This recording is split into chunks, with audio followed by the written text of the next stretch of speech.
RM100 bila ditukarkan kepada emas hari ini, anda akan dapat sekitar 0.21 gram emas.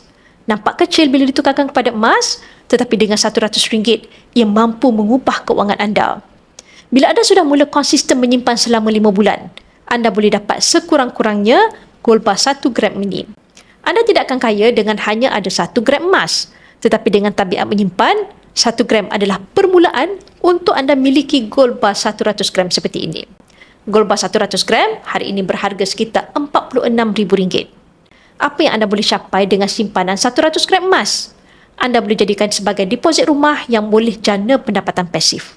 Anda boleh jadikan modal pusingan bisnes yang mana ia juga boleh menjana pendapatan. Anda juga boleh gunakan 100 gold bar ini untuk langsaikan hutang jahat. Bermula dengan simpanan emas RM100, anda boleh kembangkan kekayaan dari pelbagai sudut. Bukannya gunakan RM100 untuk berbelanja atau lebih teruk, gunakan RM100 untuk melabur dalam pelaburan yang tidak sah. Bagi yang berminat untuk mengukuhkan keuangan dengan simpanan emas, anda boleh rujuk pin video saya untuk 5 langkah daftar akaun Public Gold dan saya akan bimbing anda dalam cara dan langkah-langkah simpanan emas yang terbaik untuk anda.